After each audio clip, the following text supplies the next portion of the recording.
Yeah, it's your boy Darius Heywood checking in, man. And shout out to my man Uncle Sam at LFOD Radio, putting on for New England as always. It's your boy from the East. You rocking out with LFOD. LFOD Radio. Live free or die. LFOD Radio. Oh. You are now tuned in to Live Free or Die Radio. I am your host, Uncle Sam. Today is January 30th, 2018. You are listening to episode number 99 featuring Darius Heywood. This one's been in the works for a while. Tons of off-air convos with the dude. Alcide's the homie. Real excited to chop it up with him on air and talk about, his journey and everything that he's been up to since we met, because I don't even know the full story yet myself. And this is the last time we're going to tell y'all. If you missed the State of New England Hip Hop Forum, please go back and listen. Parts 1 and 2. You can even go back to the year before. Gems on gems on gems. If you'd like to get involved in the scene or with us or with anyone, if you're an artist, if you want to be behind the scenes, there's a lot of info there, and it's a great place to start.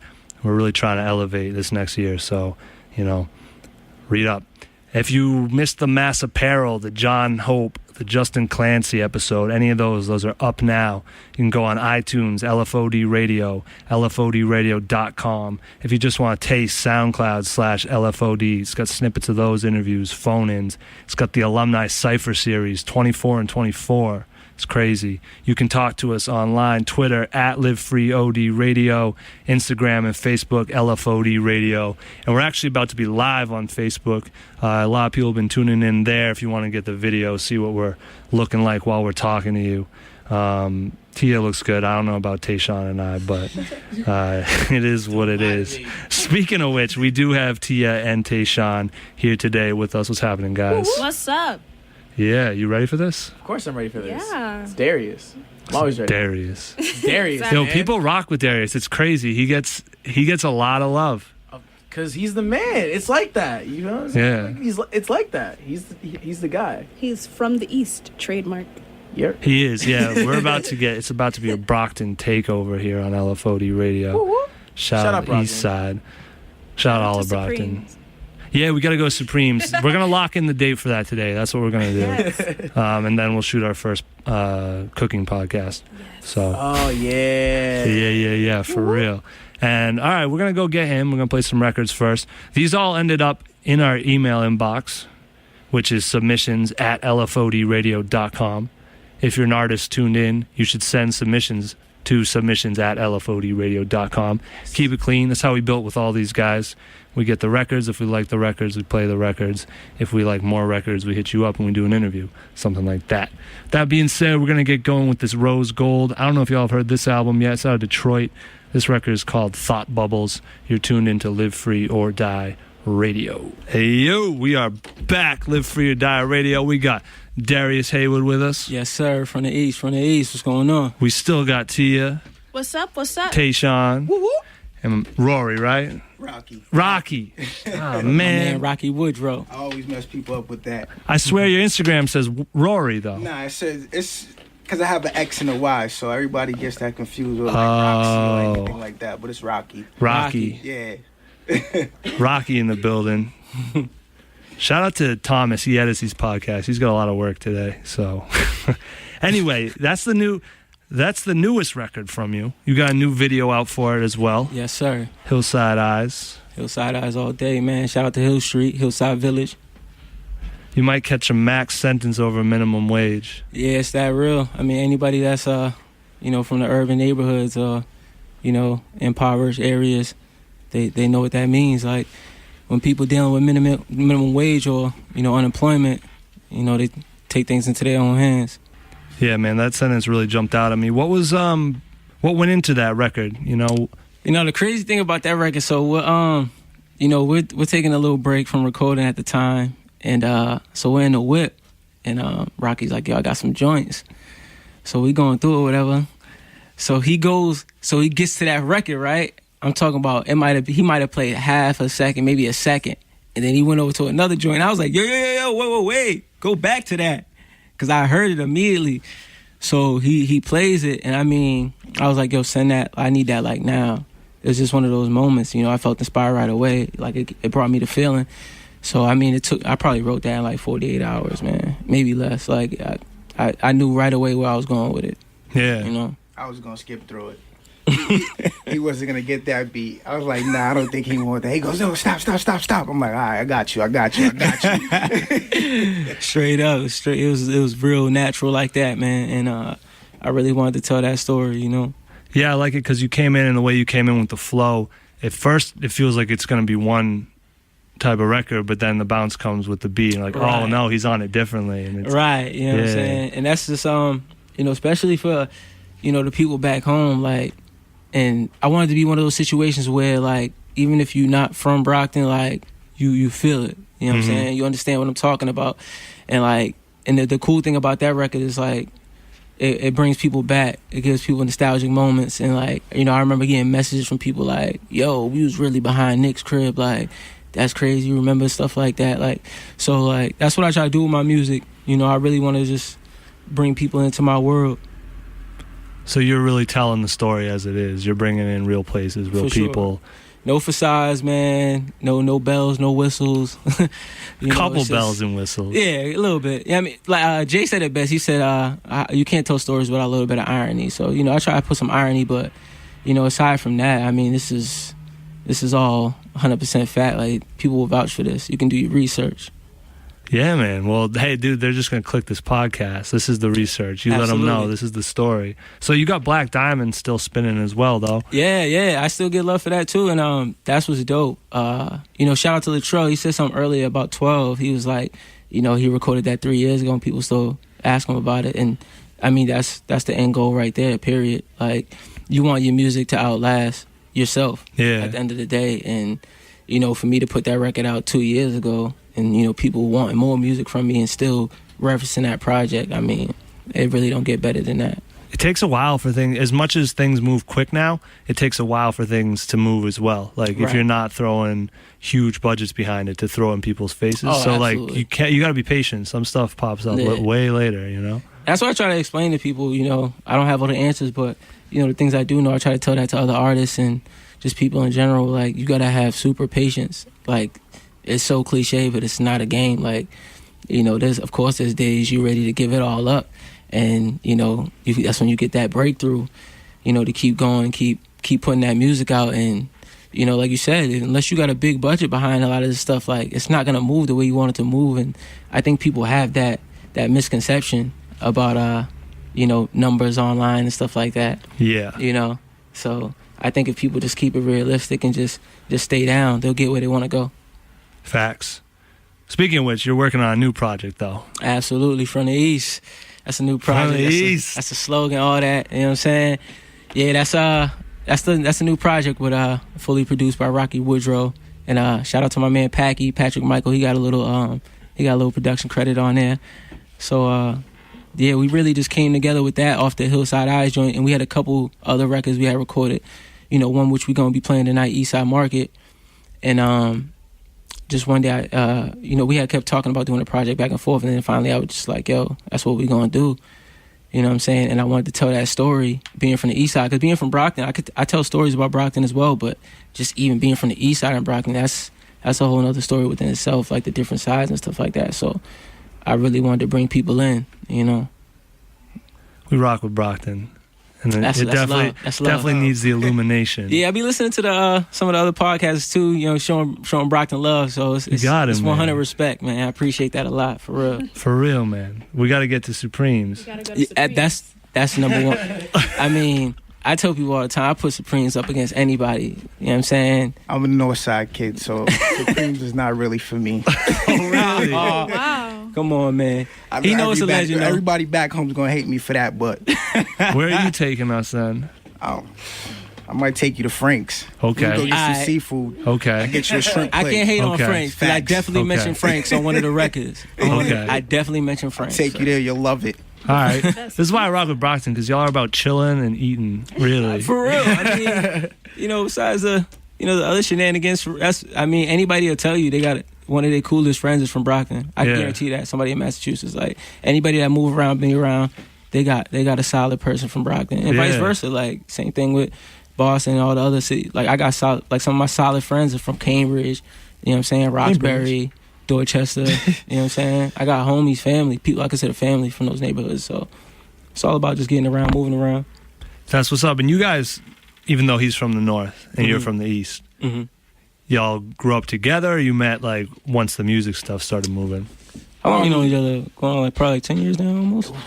Yeah, I met him through music, but he was my dead brother I died when he died when I was 9. He was 13, but they used to play BBC together, so that's how I knew him. But yeah, we got together on Rest in peace, Timothy Say Juice. Yeah, on some music tip around what was that, like 2010? Yeah, it was about 2010. That's when I started recording my first project, you know, that I had put out before I moved to Atlanta, called Rough Times, Smooth Transitions. I mixed that. And he mixed the whole project. That's when I just started. You know, it was like, it was harder for everybody in 2009 to find somebody to engineer their music. Word. So I was like, I'll do it myself. And, beat-wise and everything. I started out rapping. Absolutely. So I was like, yeah, I'll do it. And that was the beginning stages. Like, that was my first project I put out. That was my first time recording a full-length project. That was the first time fully mixing a project. And, you know, at the end, you know, the day we had finished and we was listening to it, you would have thought we was putting out a #1 Billboard record, because that was just the feeling we had. We was excited. We was hungry. You know what I'm saying? We was hungry, you know, and that was a dope feeling. I'll never forget that even people still talk about that tape, and, you know, it's a real raw tape. Like, you know what I'm saying? It's like a bunch of freestyles, you know what I'm saying? Some kind of like novice songs, but I think what captured people was the feeling, and you could feel the pain behind the words. You could feel the honesty, you know what I'm saying? And that's what I stand on. Like, you know, you gotta have a certain level of integrity in this game. At the end of the day, you know what I'm saying? You can't be up here making up stories. People gonna find that out immediately. I always tell they're gonna see right through it. There's a lot. Well, I'm his biggest fan. Like, he know that. Like, I always tell him, especially on one of the tracks on was it Black Diamond? What track? The track I produced? Whispers. If everybody go back and listen to Whispers, and you'll understand why I'm just his biggest fan. You understand? Respect. That's what's up. You got to be fans first, right? And then Absolutely. Fans, family, and then the next record. So what should we expect from the next one? What's the focus on that? Better songwriting, heavy bars, lot of intricate stories, you know what I'm saying, personal stories. That's how I'm coming with it. I'm just digging a little deeper. You know, if you listen to Black Diamond, you know how honest I get with it. And now it's just like, you know, I'm putting a couple names to the stories.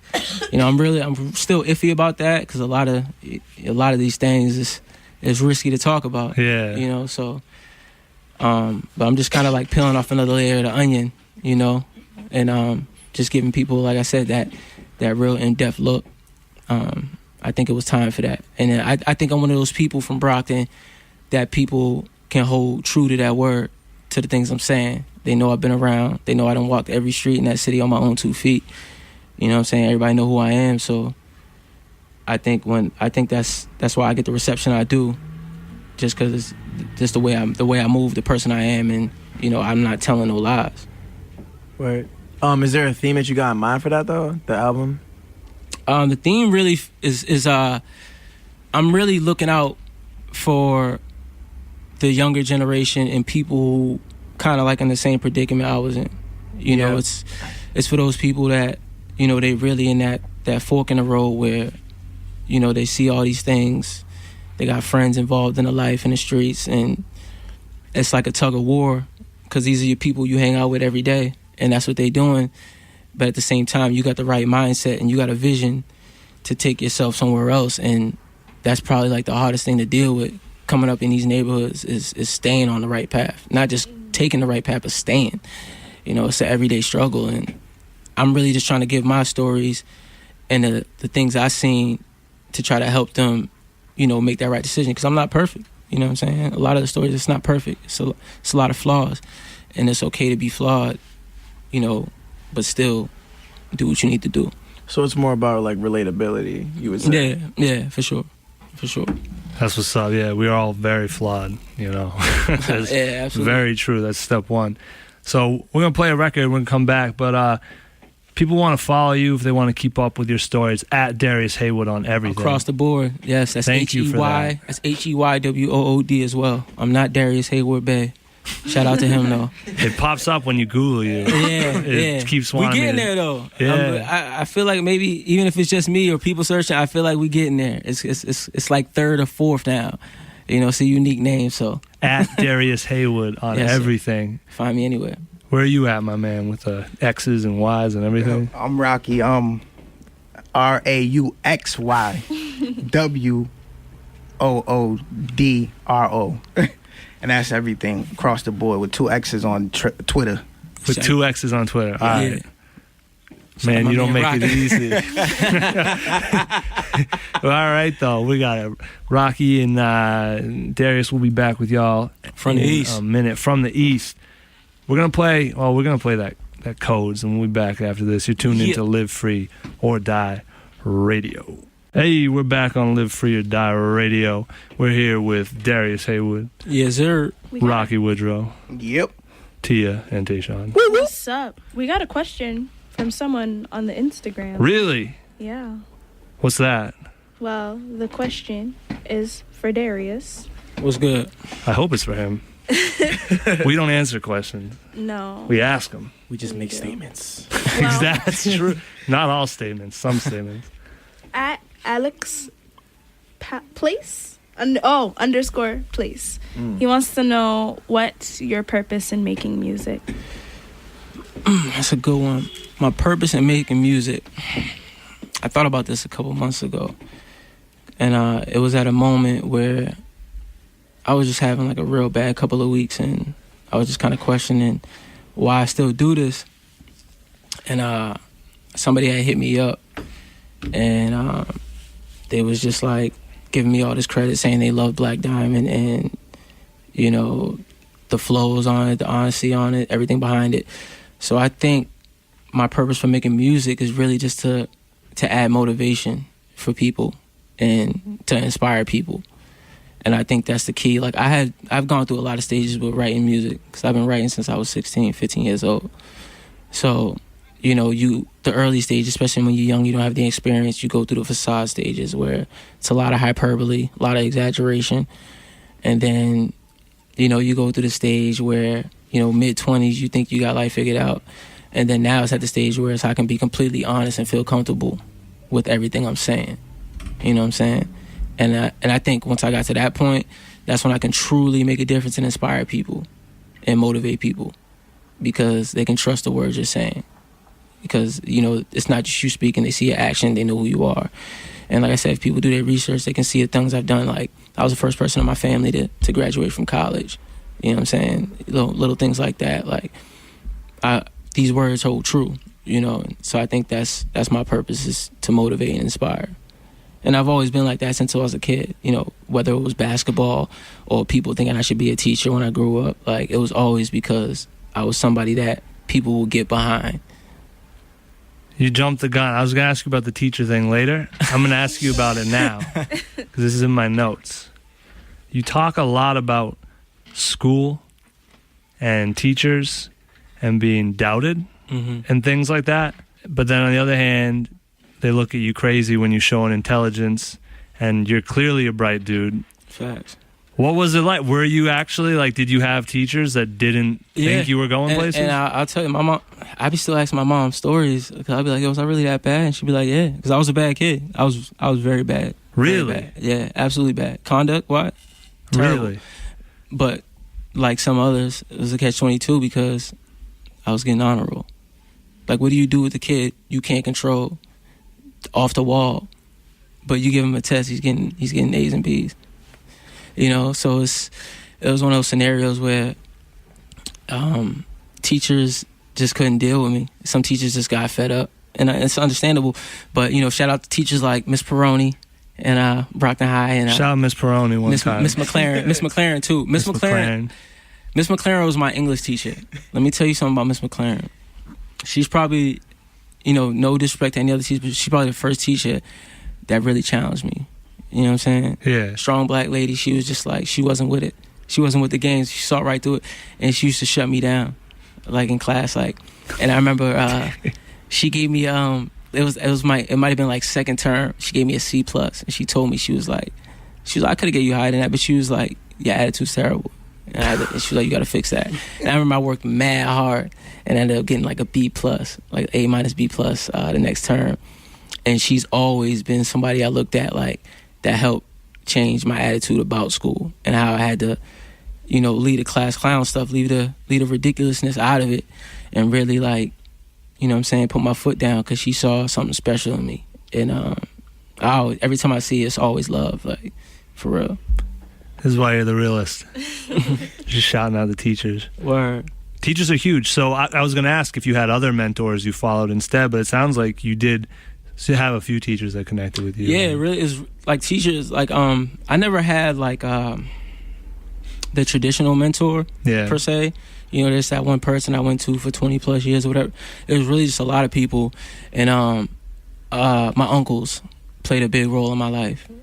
Like, my uncle Aaron, you know, he's a couple years older than me, but he's like my big brother. You know what I'm saying? He's never had a younger brother. I never had an older brother. So he was always the de facto big brother to me, and I learned pretty much everything about life and just, you know, even girls and how to dress. You know what I'm saying? I learned everything from him, good and bad. Yeah. You know what I'm saying? So if you pay attention to my music, a lot of these stories are about him, and a lot of my motivation comes from him. You know what I'm saying? And a lot of his friends that he grew up with, and you know, he was running around with, they're my uncles as well. You know, they did a lot for me. Like, even for instance, one story, my uncle Cook, my man Cook, you know, that's one of his close friends, call him Cookie. I was walking to Supreme's one day. I had just passed my driving test. Back to Supreme. This is facts. I'm walking to Supreme's. I had just passed my driving test or whatever. I had no bread to go pay to get the photo. You know, it was like $75 at the time.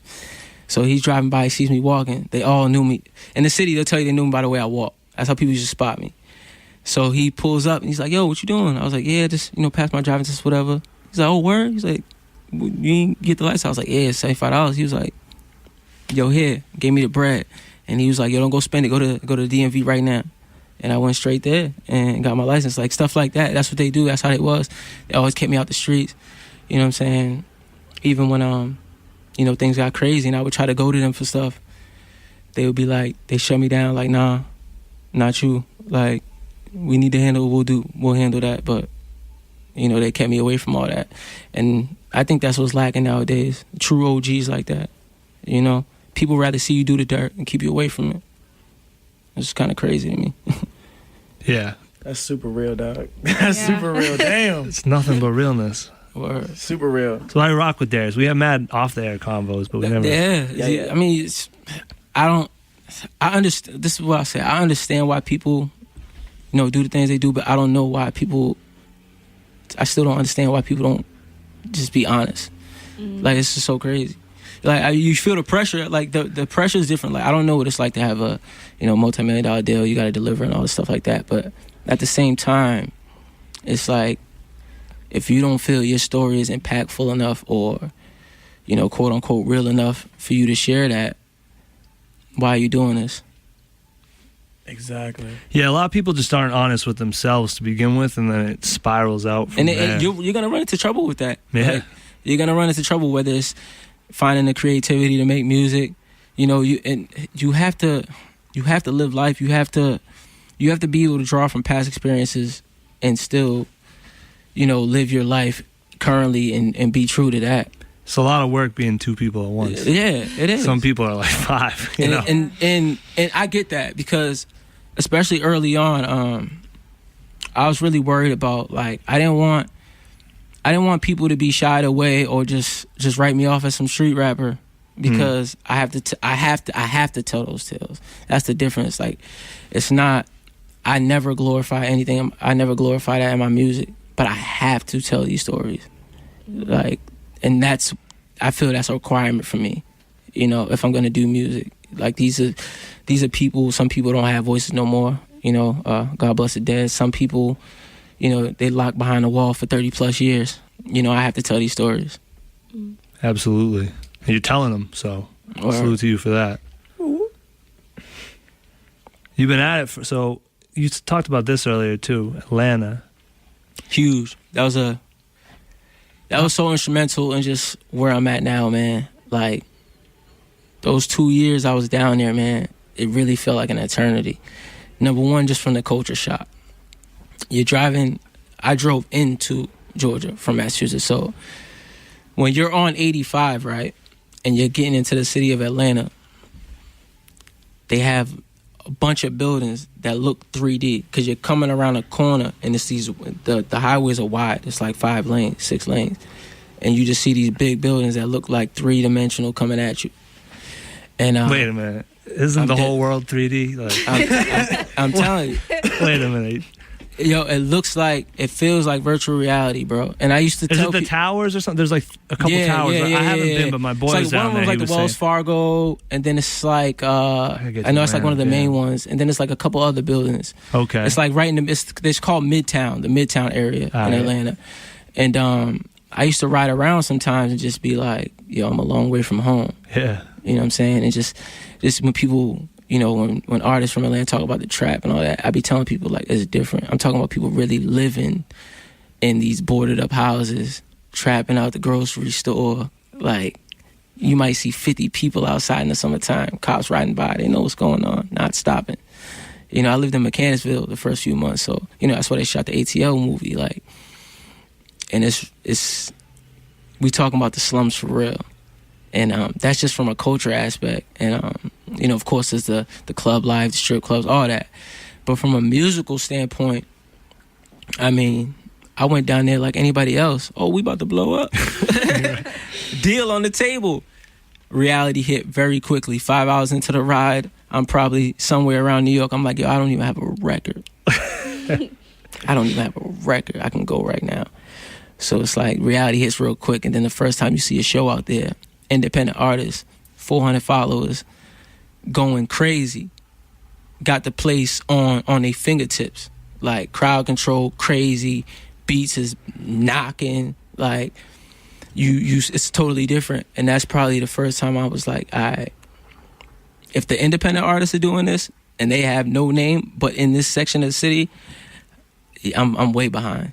Yeah, I'm playing around. But you're a natural student, so right. You got to soak it up. Yeah, and you can't be afraid to be. You can't be so insecure that you like, yo, I don't even want to go to the shows because they better than me. No, like, that's not good. You could think you're the best, whatever. That's what you're supposed to do when you're doing something. But you got to be able to be honest with yourself. If you can't even look in the mirror at home by yourself, nobody around, and be like, yo, that person's better than me, I need to get better. You're doing yourself a disservice. Yeah. Like, if you know what I'm saying? And that's the hardest thing that people don't talk about. That's the hardest thing. Because you can't lie to yourself. You can't run from your conscience. It's there. Nah.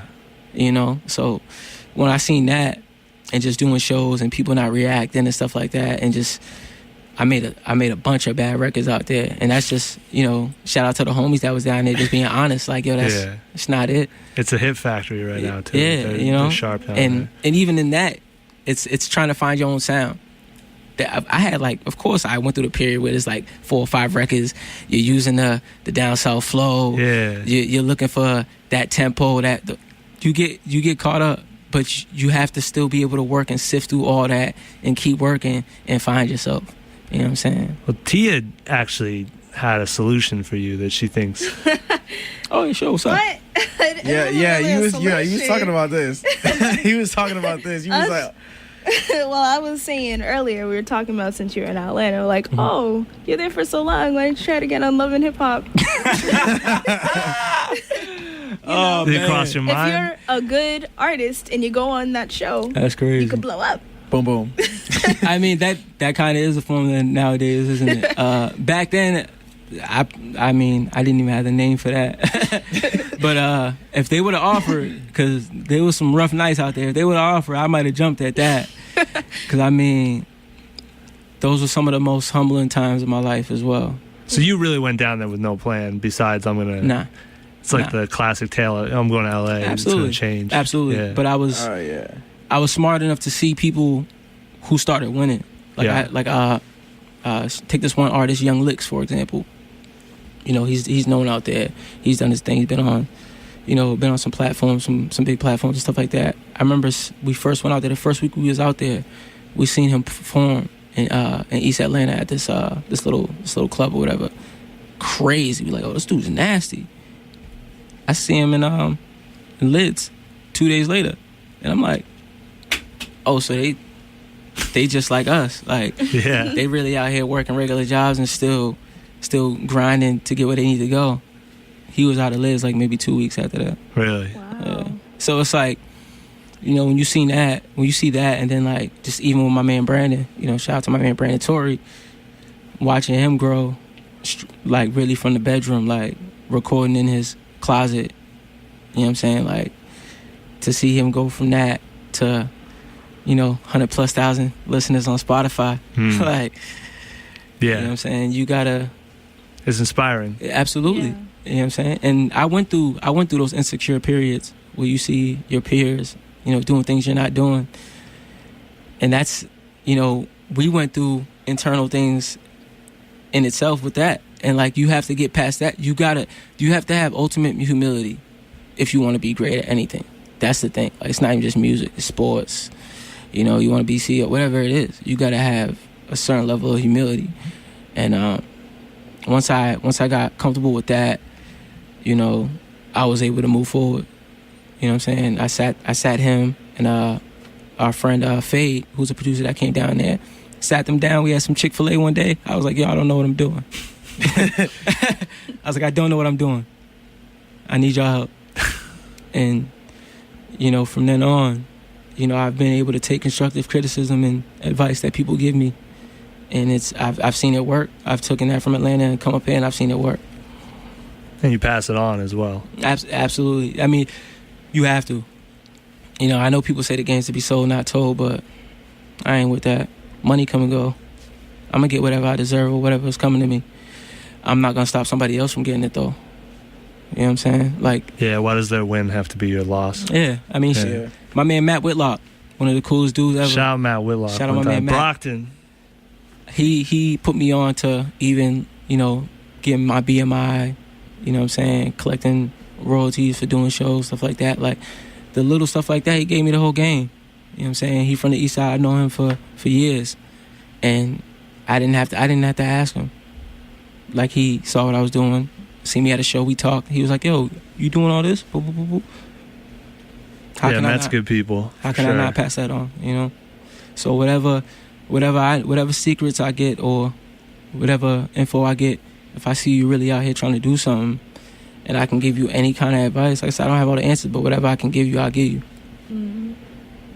You actually expressed that really well, especially with the hip hop transformation. Oh, that was dope. Because I remember one day that I was there, like after you did a little performance over there, right? Mm-hmm. I think it was like the day after. They was like, "Yo, when's Darius coming back?" You know what I'm saying? Like, it was that cool. Nah, that was dope. And I had hit Lightfoot about that before it even started, because, you know, I had watched, you know, from last year and stuff like that, and I was like, yo, if I could, any way I could be a part of that, if I could just come through and kick it, like, I don't even know what you guys are doing. I just want to come through and kick it, because like, you guys influence me as much as I may influence y'all. Like, y'all got the sauce. You know what I'm saying? The kids, they got the energy. They know what's hot. You know what I'm saying? Even if people view them as being misguided sometimes, like, I was there. And I think nowadays, even when you get older, I think we're maturing at a later age. So like, I'm still a kid at heart, just like y'all. You know what I'm saying? Still trying to figure it out. So it's like, that experience was dope. That was dope.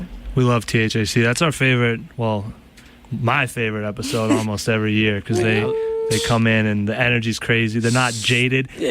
They haven't slept on the couches in Atlanta wondering, you know, they haven't put out the best song they've ever written. And then because they didn't, you know, do things that didn't, like, they love it. They love the music. They haven't experienced the business. They haven't, like, but they're fired up and eager. Yeah, and you need that. Absolutely. Shout out THT. New album out now. Yeah, of course. Volume 1 and 2 is on Apple Music, Spotify, and all the platforms. You know what I'm saying?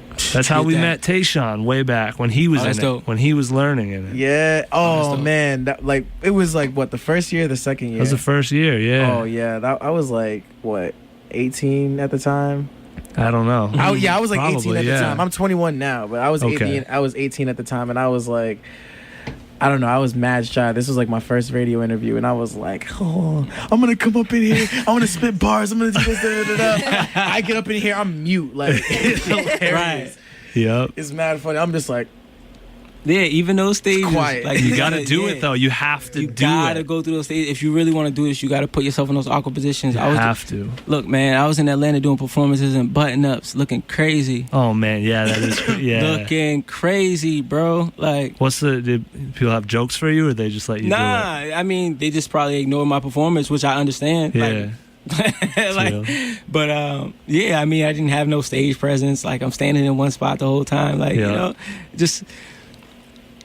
You have to go through that. You can do it standing in one spot. I know I don't have time for this, but there's this like weird thing where people think if you're not jumping, it's not a good show. But I've seen people crush from a solitary position. You can move around in small movements, but you really got to be like, when you do that, you really got to be like Hove and Fab level. Like, I've seen Fab do a performance or just rock solid. I remember. Once again, there's not time, but there's many. You just got to own the stage, exactly, and be in your music and comfortable and doing it. Tell people to respect your authority. Yeah, we had a long talk about the SMD, all sorts of stuff, know. But we don't have time. We're gonna play this exclusive. Who's got the Jamaican air horns? This is brand new East Side Market. Yes, sir. Darius Heywood from the East. Is produced by you, Rocky. Produced by Rauxy Woodro. You are tuned into Live Free or Die Radio. This is an exclusive record. Exclusive. Flex Bomb. East Side. We'll be back after this. Hey, we're going to be from the East soon too, man. Oh, yeah, absolutely. We're moving down. So, before we get out of here, we got a few things we need to talk about. First of all, this is going to be up Thursday morning. But if you subscribe on iTunes or wherever you subscribe to podcasts, we're on all of them. You'll probably get it sometime Wednesday night. That's a little sneak peek there. If you don't want to do that, you can follow us at LFOD Radio or at Live Free OD Radio on Twitter, everywhere, and we'll tweet it out. You can follow it there. SoundCloud.com/LFOD is fire as well, and we'll have a snippet. We do not have any guests next week, so submissions at LFODradio.com. And you can get Darius at Darius Heywood. At Darius Heywood, all across the board. My man here, one more time. Rauxy Woodro, RAUXYWOODRO. 2 X's on Twitter. Yes. So my man Rocky some love, B. So, Darius, I heard you came in here with some bars. Oh, man, you know I couldn't leave it out here without blessing the mic, you know what I'm saying? First bars of 2018. Yes, sir. Whenever you're ready, my man. 508 from the East. That's how we're going to do it. We're going to do it like this. Look. Used to write raps and composition books. Now I'm on stage and words get me booked. It's militant measures for my competitors. Salute to the brothers who still ahead of ya. Never confuse the hate with fake love. When it's fake, then that mean that you great or something. Get you a plate or something. Care what I'm eating, you boys might want to wait or something. That's just a tip. Get off my tip while I'm paying less attention to lists. Folks listen, got me paying less attention to hits. Still pitching Kurt Schilling, going 7 innings. I'll stand in my own blood before a life sentence. Life different when your mama got morals and she raising you right, but kept her feet by the soil. The feds rated us twice. 16 with an M16. 16 with an M16, close range, agent put it right in front of my eyes. You see the flame, you can hear the pain every time I go off. Looking for a name, we just know it all. But know it all, know some felons who say no to law, say no to jobs in the field, keep a protocol. That's protocol. Nato said he got my letter and he took it to heart. Manu told me keep on rapping, boy, you built for the charts. Young said you found your sound, boy, you hitting your mark. Rod told me kill these boys, he on point from the start. I be right off the road, sit McCollum with Jigga. You probably thought that was Hove. You like a father, man. Cheat these words like scriptures, chase the liquor with the water, hope it wash my sins. Line sharper than my barber, mama lawyer tried the best to quote it. Corner pointed, mama felon, then she got promoted. At least you notice we can never win. System handicap your family selling medicine. Then retail it, it's prevalent. Comes out natural when you talking what's your element. Silent precedent, the G's trust me with the evidence. Met my daddy, I was 23.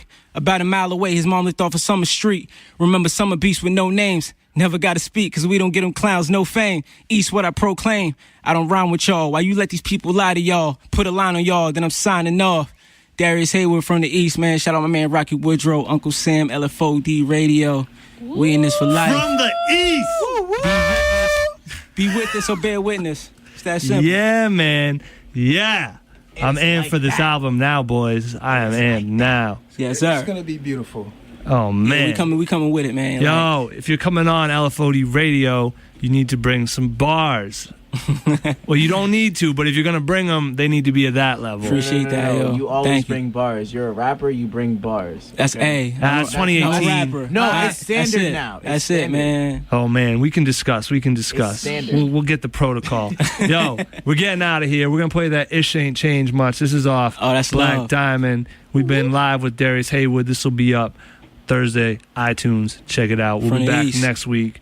Live free or die. Thank you, Darius. Thank you, Rauxy. Thank you, Tia, Tayshawn, and Thomas. And See thank you, you next MFO, week. for having us. See y'all.